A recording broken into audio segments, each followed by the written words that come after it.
નાગરિકોને આજે એક વિનંતી કરવા, એક અપીલ કરવા અને આપણે બધા એક બનીએ, નેક બનીએ, કારણ કે આ તાનાશાહ, આ સરમુખત્યારશાહી જે સરકાર છે ભારતીય જનતા પાર્ટી, એ હવે બધાને ટાર્ગેટ કરી રહી છે અને એ ટાર્ગેટમાં આજ વખતે આપણા લોકલાડીલા, લોકનેતા, જનનાયક એવા આદરણીય ચેતરભાઈ વસાવા ને એન કેન પ્રકારે ફસાવવામાં આવી રહ્યા છે ષડયંત્રના ભાગરૂપે. તો એક અપીલ કરવા માટે આજે તમારી સમક્ષ હું આવ્યો છું. આજે તમે જોઈ શકો છો કે મારી સાથે આદરણીય ચેતરભાઈ વસાવાના ધર્મપત્ની, એમના દીકરા, એમના દીકરી, પરિવારજનોની મુલાકાત આજે ડેડિયાપાડા ખાતે લેવામાં આવી અને એ પરિવારજનોની જ્યારે મુલાકાત લીધી ત્યારે મારે પણ ઘરમાં પરિવાર છે, મારે પણ ઘરમાં નાનો દીકરો છે, ધર્મપત્ની છે, એટલે આ જે પીડા છે એ પીડા હું પણ અનુભવી રહ્યો છું. કેમ કે જ્યારે ઘરનો એક મોભી વ્યક્તિ ઘરમાં ન હોય અને જે પરિસ્થિતિનું જે નિર્માણ થતું હોય છે એ આજે મને પણ ફીલ થઈ રહ્યું છે. એટલે ગુજરાત સરકારના 162 જે નેતાઓ જે છે અથવા તો ભારતીય જનતા પાર્ટીના તમામ જે નેતાઓ જે છે એને કદાચ આ અનુભવ કેમ નથી થતો એ સમજાતું નથી. કારણ કે આ ભ્રષ્ટ ભાજપનું જે તંત્ર અત્યારે જે રીતે લોકોને ટાર્ગેટ કરી રહ્યું છે, લોકોને ષડયંત્ર અને કાવતરના ભાગરૂપે ક્યાંક ને ક્યાંક ફસાવી રહ્યું છે, તેને કારણે આજે એક પરિવાર એની પીડા એ અનુભવી રહ્યો છે. કારણ કે આજે ઘણા બધા એવા કાર્યો હોય છે, ઘણા બધા એવા કામ હોય છે જે અટકી પડ્યા છે. આદરણીય ચેતરભાઈ વસાવા મારા પરમ મિત્ર છે અને આદરણીય ચેતરભાઈ વસાવાના પરિવારમાં પણ ઘણા બધા કામ અટકી પડ્યા છે. તેની સાથે સાથે પરિવારની જવાબદારી હોય એ જ રીતે ડેડિયાપાડાની જવાબદારી પણ એમની પાસે છે. કારણ કે એક ધારાસભ્ય છે, જનપ્રતિનિધિ છે, જનનેતા છે. જ્યારે ડેડિયાપાડાના વિકાસના કામો કરવાના હોય અને જનપ્રતિનિધિને જો જેલમાં પૂરી દેવામાં આવે તો કઈ રીતે કહી શકાય કે એ કાર્યો થઈ શકે? સામાન્ય જે કાર્યો હોય, સામાન્ય જે કામકાજ હોય એ પણ ખોરભે ચડી જતા હોય છે. એટલે ગુજરાતની જનતાનો અંતરાત્મા જાગે એટલા માટે આજે લાઈવના માધ્યમથી કહી રહ્યો છું કે આપણે બધાએ હવે જાગી જવાની જરૂર છે. ખાસ કરીને મારી અપીલ આજના દિવસે તમામ નાગરિકોને, તેની સાથે સાથે આદિવાસી સમાજને છે. તમે કોઈ પણ પાર્ટીની વિચારધારા સાથે સંકળાયેલા હોય, કોઈ પણ પાર્ટી સાથે, તમે કોંગ્રેસ, ભાજપ, આપ, અપક્ષ, વિપક્ષ, જેની પણ સાથે સંકળાયેલા હોય, તમે એક પરિવાર તરીકે આજે ઘરના મોભી તરીકે વિચારો કે તમારા પરિવારના એક વ્યક્તિને, તમારા પરિવારના એક મોભો હોય, એ મોભાને જો તમારાથી દૂર કરી દેવામાં આવે તો શું થાય? આજે પરિસ્થિતિ, આજે આ બહેનો, બાળકો એ અનુભવી રહ્યા છે અને બાળકો જયારે અનુભવી રહ્યા છે ત્યારે એક પિતા નથી, પિતા સાથે વાતચીત કરવી છે તો વિડીયો કોન્ફરન્સના માધ્યમથી વાતચીત કરવી પડે છે. આજે રૂબરૂ મુલાકાત લેવામાં પણ ફાફા ચડી જાય છે. આ હકીકત છે. એટલે આ તાનાશાહી, આ સરમુખત્યારશાહી, આ હિટલરશાહી જે છે એ હિટલરશાહી મહેરબાની કરીને બંધ થાય. કહેવાય છે ભાઈ કે બાકર બચ્ચા લાખ, લાખે બેચારા, પણ સિંહણ બચ્ચો એક અને એકે હજારા. એવો અમારો ચેતર વસાવા જે આદિવાસી શેર છે, જે જજુમી રહ્યો છે એકલા હાથે, અને એ જનતાને અપીલ કરી રહ્યું છું, જ્યારે એ ચેતર વસાવા જયારે એકલા હાથે લડી રહ્યા છે એમાં નાજ નથી. એ સિંહ છે, એ હાવજ છે, એની ડણક એ વિધાનસભામાં પણ ગુંજે છે, એની ડણકથી 162 થરથર ધ્રુજે છે. એ હકીકત છે. પરંતુ હવે એમના પરિવારને અને ડેડિયાપાડાની જનતાના જે સામાન્ય કામો અટકી પડ્યા છે એના માટે જરૂર છે ચેતરભાઈ વસાવાની. જોવા જઈએ તો ખૂબ સામાન્ય કેસ છે. એક એક્ટિવિટીની સંકલનની મીટિંગ હોય અને એ સંકલનની મીટિંગમાં નાની એવી બોલાચાલી થાય અને કહી શકાય કે કદાચ વાતાવરણ ઉગ્ર થયું અને ઉગ્રમાં ક્યાંક ઘુસાતુસીમાં કોઈ ઉપર ક્યાંક આક્ષેપબાજી કે આરોપબાજી થઈ, માની શકીએ છીએ કે બધી જગ્યાએ મીટિંગોમાં આવું નાનું મોટું થતું હોય છે. આમાં પણ થયું. પણ 307 જેટલી ગંભીર કલમ, એટલે કે એટેમ્પ્ટ ટુ મર્ડર, જે ક્યારેય પણ એક સામાન્ય ગ્લાસની ઘટનામાં ન હોય, કાચના ગ્લાસની ઘટનામાં 307 જેવી કલમ લગાડી અને આ મુદ્દાને સનસનીખેજ બનાવી દેવામાં આવ્યો છે. સનસનીખેજ એટલે આખા ગુજરાતની અંદર ચકચારી થઈ જાય અને પછી જયારે જામીન લેવા જાય ત્યારે કોર્ટમાં વકીલ એવું કે ભાઈ કે આ સાહેબ બહુ મોટો ચકચારી કેસ છે, આમાં જામીન ન આપો. અને જોવા જઈએ તો ચીફ જ્યુડિશિયલ કોર્ટ ના પાડે, સેશન્સ કોર્ટ ના પાડે, હવે હાઈકોર્ટના દરવાજા ખખડાવવાનું થયું.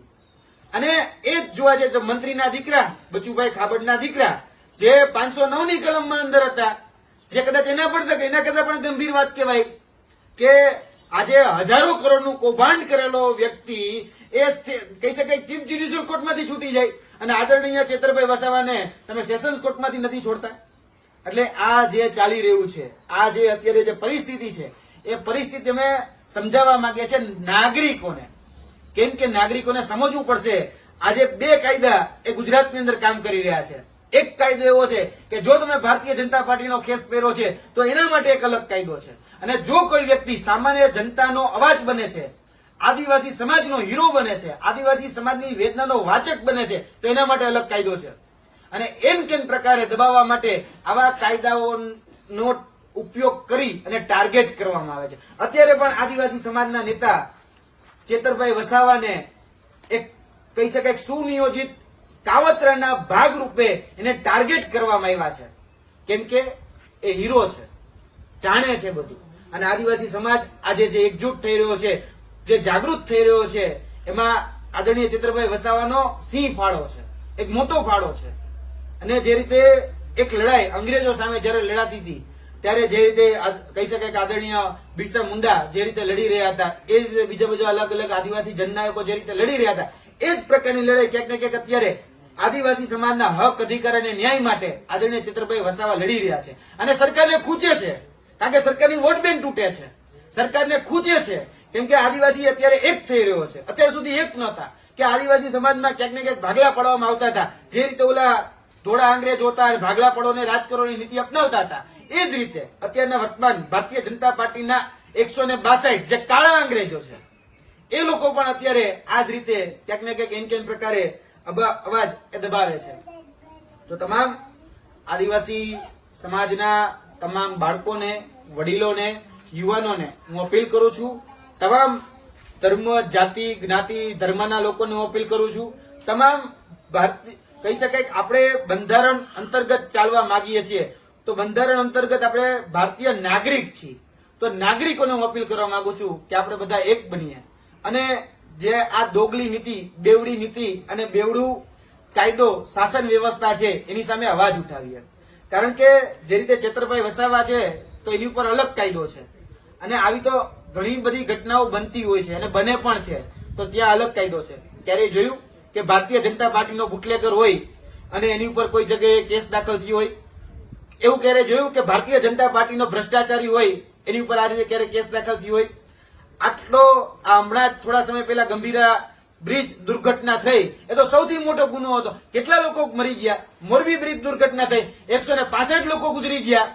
એ જ રીતે હરણી કાંડ થયો, કેટલા લોકો એમાં ગુજરી ગયા. એ રીતે તક્ષશિલા કાંડ થયો, કેટલા લોકો ગુજરી ગયા. એ રીતે અમારા બોટાદની અંદર કહેવાય છે કથિત રીતે કેમિકલ કાંડ, હતો દારૂ કાંડ થયો, કેટલા લોકોએ પોતાનો જીવ ગુમાવવો પડ્યો. કેમ ભાઈ એની ઉપર એક્શન ન લેવામાં આવ્યા? આ ભ્રષ્ટાચાર રૂપી જે ખાડા જે અત્યારે તમે જોવો છો આખા વિસ્તારમાં, ગમે જિલ્લા, ગમે તાલુકામાં જાઓ, એ ભ્રષ્ટાચાર રૂપી ખાડા પડેલા છે.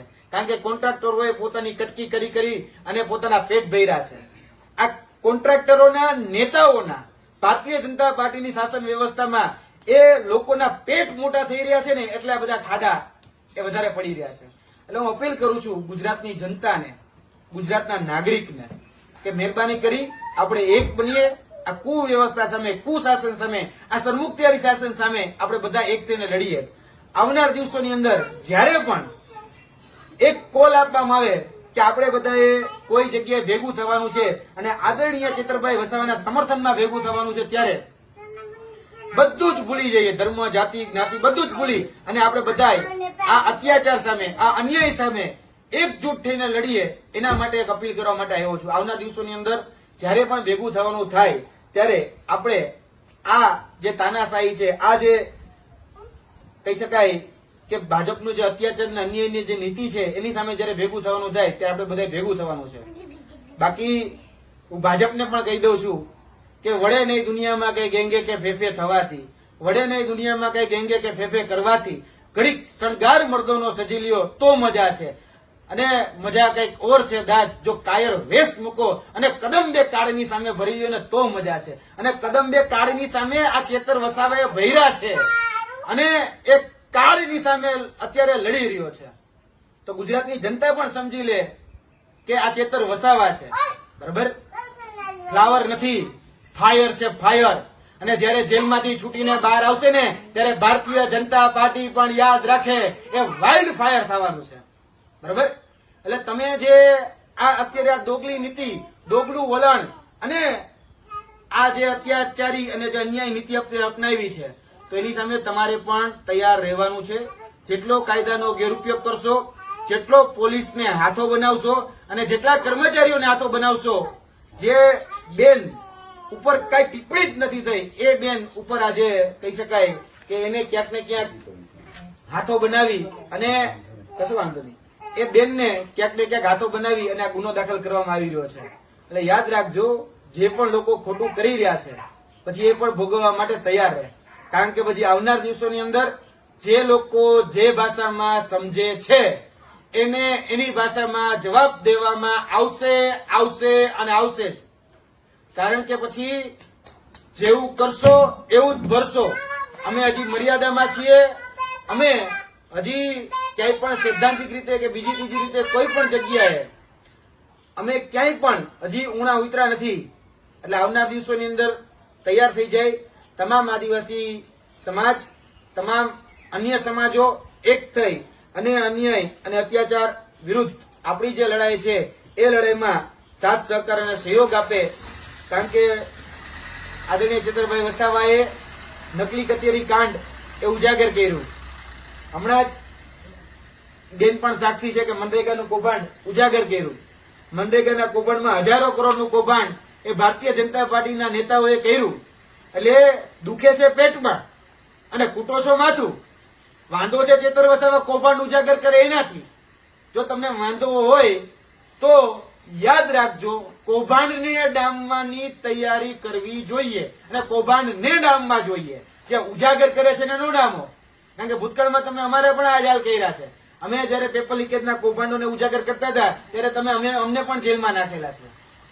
પણ હવે આ તાનાશાહી કે આ કિન્નાખોરી એ અમે નહીં ચલાવી લઈએ અને રાજકીય કિન્નાખોરી તો જરા પણ નહીં ચલાવી રહીએ.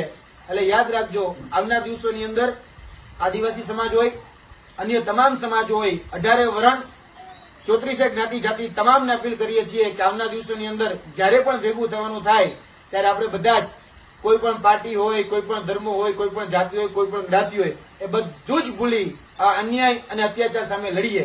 કારણ કે આજે ચેતર વસાવા છે, કાલે એવું ન બને કે તમારા પરિવારમાંથી કોઈ મોભી, તમારા પરિવારનો કોઈ આગેવાન ને જેલમાં જવાનો વારો આવે. આ લડાઈ એ આપણા અસ્તિત્વ માટેની લડાઈ છે. આ લડાઈ એ આપણા ભવિષ્ય માટેની લડાઈ છે. આ લડાઈ આપણા બાળક માટેની લડાઈ છે. આ લડાઈ યાદ રાખજો, આપણા અસ્તિત્વ ટકાવવું હશે તો એના માટેની લડાઈમાં આપણે એકજૂટ થવું ખૂબ જરૂરી છે.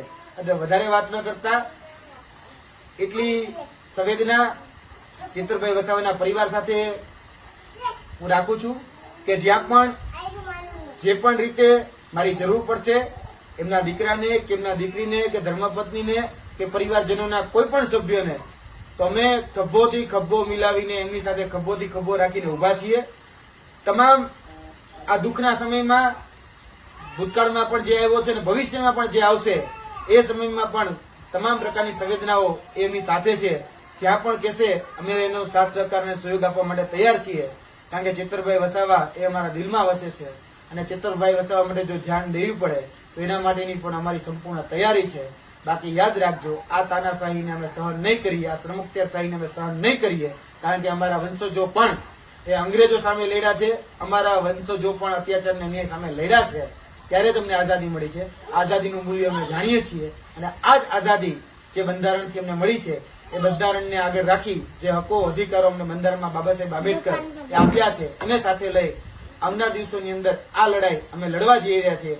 અમે ગાંધી, સરદાર અને બિરસા મુંડાના માર્ગે હવે આગળ વધવા જઈ રહ્યા છીએ અને એ લડાઈ જે અંગ્રેજોની સામે લડાણી હતી એ જ લડાઈ હવે ભારતીય જનતા પાર્ટીની સામે લડાશે. અને ભારતીય જનતા પાર્ટી હવે યાદ રાખે કે હવે જે કિન્નાખોરી છે, હવે જે કહી શકાય કે રાગ દ્વેષ કે પૂર્વાગ્રહ તમે જે રાખી અને જે કહી શકાય કે સામાન્ય નાગરિકને જે પ્રતાડિત કરી રહ્યા છો, જે હેરાન પરેશાન કરી રહ્યા છો, એ સમય હવે નહીં રહે. કારણ કે ગુજરાતનો આદિવાસી સમાજ પણ હવે જાગી ગયો છે, એકજૂટ થઈ ગયો છે અને આવનાર દિવસોની અંદર આનો જવાબ ચોક્કસપણે એ બધાને આપવામાં આવશે. જય હિન્દ, જય ભારત, જય આદિવાસી અને જય જોહર.